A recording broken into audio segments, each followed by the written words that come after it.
One of the great things about fishing for Luderick or blackfish is that your bait is free. You just go and get it pretty much anywhere. They'll eat all kinds of marine algae and weeds. This greenweed that grows on the rocks in these coastal lakes is quite good. That's a bit short, which makes it a little bit hard to bait up, but I've got a few different styles of weed in here. This really coarse stuff I'm not all that fond of as a hook bait, but again chopped up fine and mixed with some sand, which I've got in the bottom of my bucket that I just got off the beach. I'll just chop all that and mix it together, and that's the base of my burley for quite a long session. But I think what I'll do is I'll just go over here to the ocean rocks and get some cabbage weed or sea lettuce, which is the bait you use for blackfish off the rocks, but it works really well in the estuary as well. And I actually prefer it to this substandard greenweed.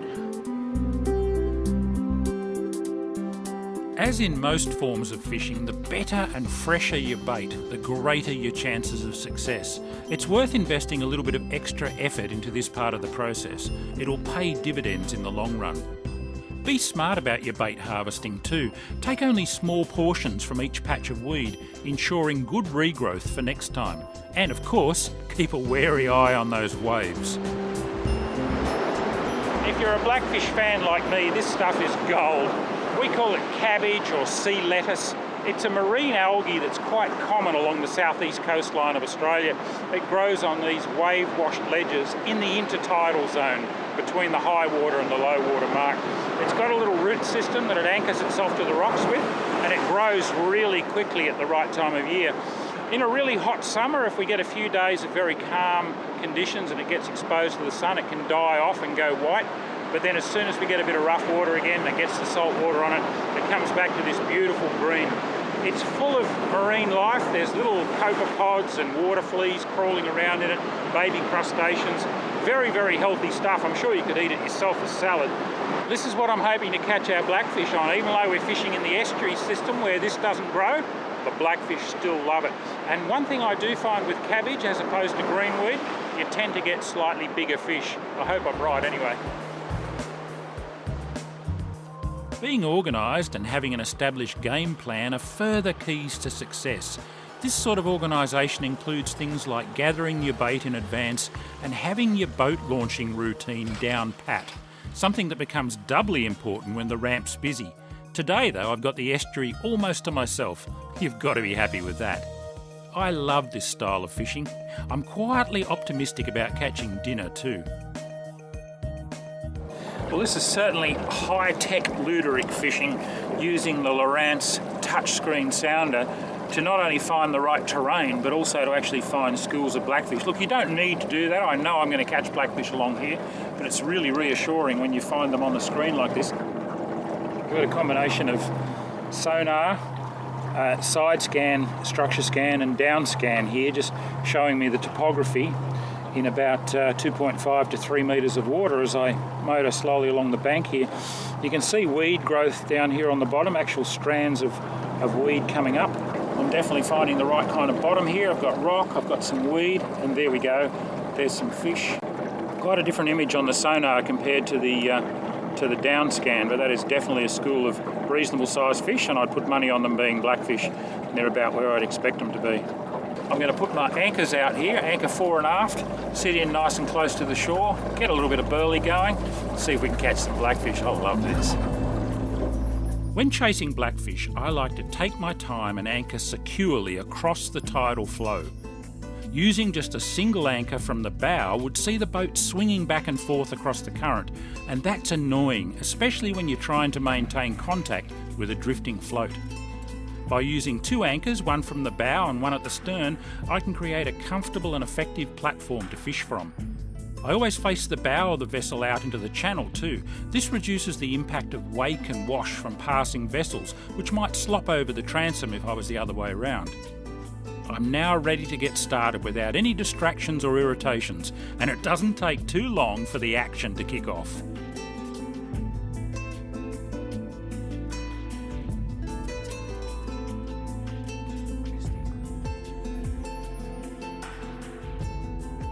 The trickiest part of this whole process is baiting up.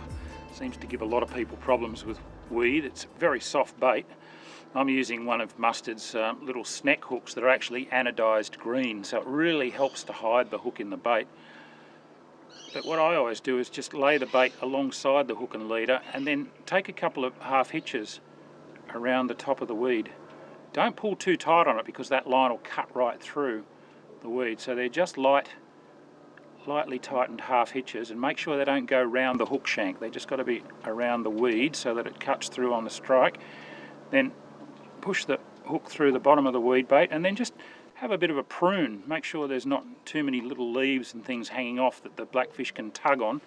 That's what you want to end up with. It's not particularly pretty, but the hook's concealed in there, and the blackfish just kind of eat their way up the weed, suck it in, and then start to swim down, and that's when the float pulls down. And then the other really tricky thing is deciding how long to wait before you strike, and that really, how long's a piece of string? It varies from day to day. It depends on how the blackfish are biting, what size they are. If I can give you a rough rule of thumb, if the float shoots down and disappears, you can strike pretty quickly.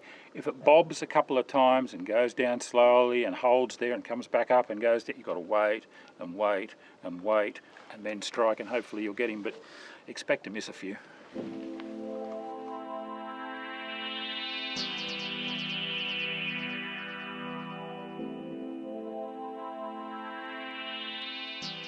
We're on a very slow current here at the moment, so I'm actually just pulling line off.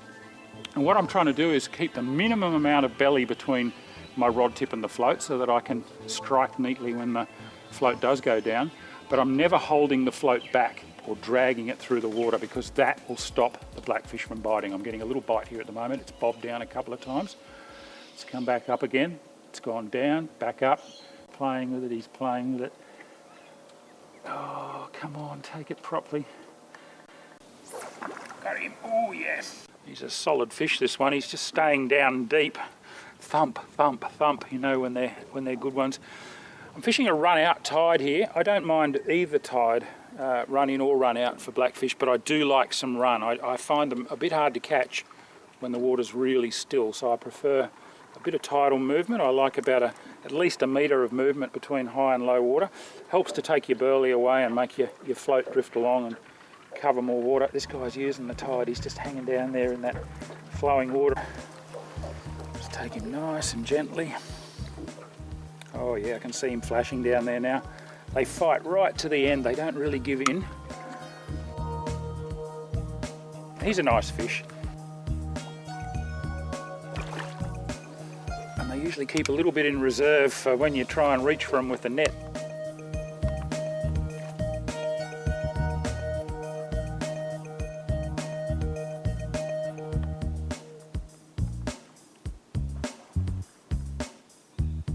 Nice and gentle. Get him on the surface, slide the net under, and he's mine. Yes! That was a good fight. Come on, mate. Oh yeah, he's just in beautifully in the corner of the mouth. Yeah, he's probably only actually about 750 grams, that one. Really important to fillet and skin them and then cut the bones out, and you get beautiful white flesh and you don't get that weedy flavour. If you cook them with the skin on, you will get a slightly weedy taint in the flavour. But filleted, skinned and dusted in flour and just lightly fried, they're absolutely delicious.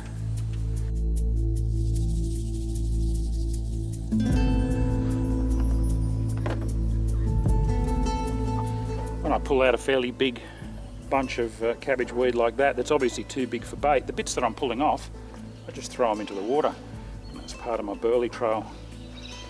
Burleying's another interesting subject when it comes to blackfish. I always like to have a bit of a fish before I start burleying, just in case the fish are already there and on the job. There's no point in burleying then, and it could actually work against you. It might take the fish away with the current, or it might attract a whole heap of really small blackfish that are an absolute nuisance. They'll just peck at your bait and you'll never hook them, and very, very painful. So I always have a few casts first before I put any serious amounts of burley in. And if it's a bit slow and I'm not getting bites, then I'll start slowly burleying. But I don't rush up there and load up the water with burley. Casting with a centre pin reel is an interesting exercise. They're a free spinning reel like a bait caster. It's very easy to get a backlash. I keep my thumb on there all the time. It's just like thumbing a bait caster. And because you've got such a long rod, you do this big roundhouse thing. Hold the line in your left hand and you can just go whoosh. And it's important to stop the reel with your thumb as soon as the float lands in the water. Everything lays out nice and straight, doesn't get wrapped around the float. And you're about 3 or 4 rod lengths out there and you're in the start of your drift and then you're away.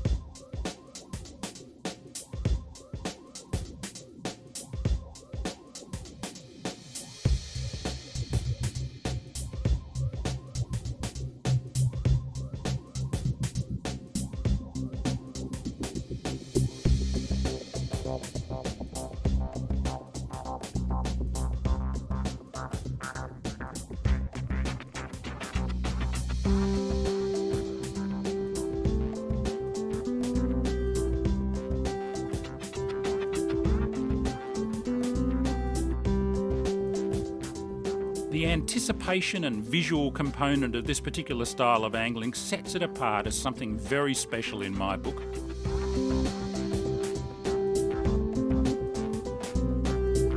If you haven't done so already, you've really got to give this caper a go. It's not only great fun, but blackfish are really tasty too.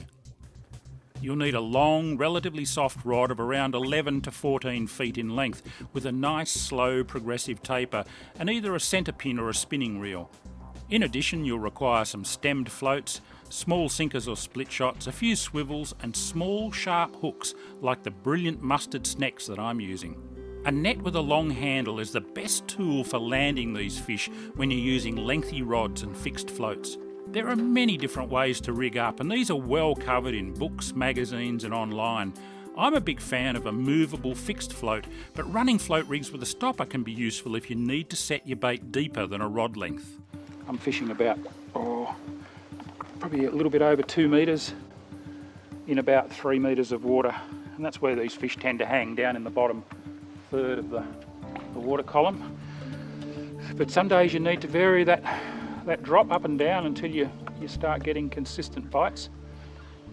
If you fish too deep, you'll get caught up on the bottom, and also when the fish take the bait, they won't tend to drag the float under, it'll just go from side to side. Whereas if you make them come up in the water column a little bit to take it, then they'll pull the float down nicely.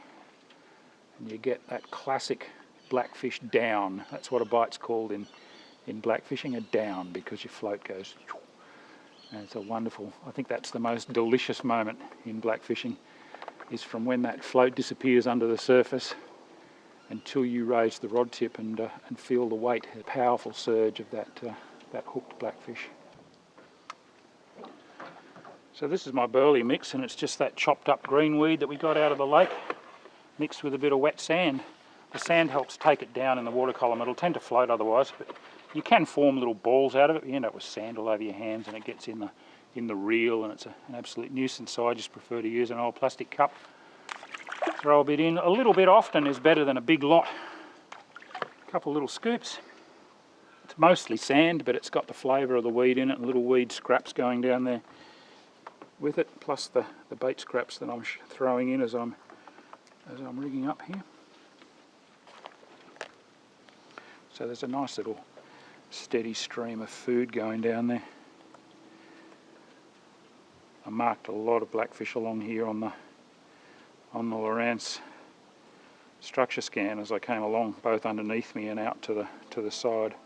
You know, Luderick or blackfish are found, well, all the way from southeastern Queensland. They will extend up as far as even Harvey Bay at times. There's some big ones up in Moreton Bay. Hardly anyone fishes for them up there. Right down the New South Wales coast in Victoria. They are across in Tasmania, northeastern Tasmania, and down the east coast of Tasmania. There's some absolute thumpers down there as well, places like St Helens and Scamander. They've got really big blackfish, and again, not too many people fish for them down there. The stronghold of blackfish fishing is from about Yamba in northern New South Wales to about Eden in southern New South Wales. Very popular around the bigger population centres. Port Macquarie, up on the central coast, Sydney, all through Sydney on the rocks and in the estuaries, Georges River, then down around Wollongong and further south. A lot of people fish for blackfish. And the great thing is you can do it right on the doorstep of the city. You don't need expensive gear to do it. You can fish in the middle of the day and you can catch them in every month of the year. got this estuary system to myself and a whole bunch of hungry blackfish. What could be better? Because of the little hook and that fine leader, you just let the long rod do all the work for you. It's like a big shock absorber. Don't be in a hurry to try and land these fish. You'll pull the hook out of their mouth or you'll break your fine leader. This is not a particularly big one, but they're really good fighters. I've just got my thumb on that reel, and if the fish needs to take line, I just let the reel rotate. Direct drive.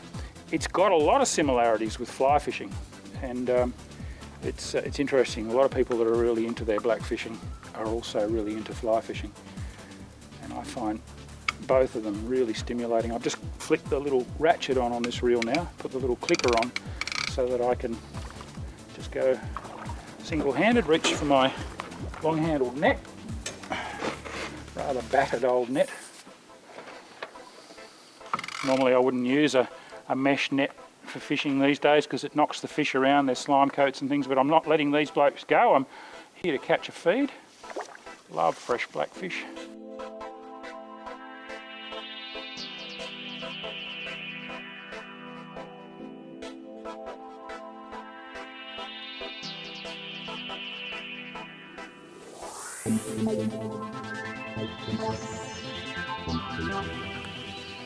That little mustard sneck has pinned him beautifully in the corner of the mouth.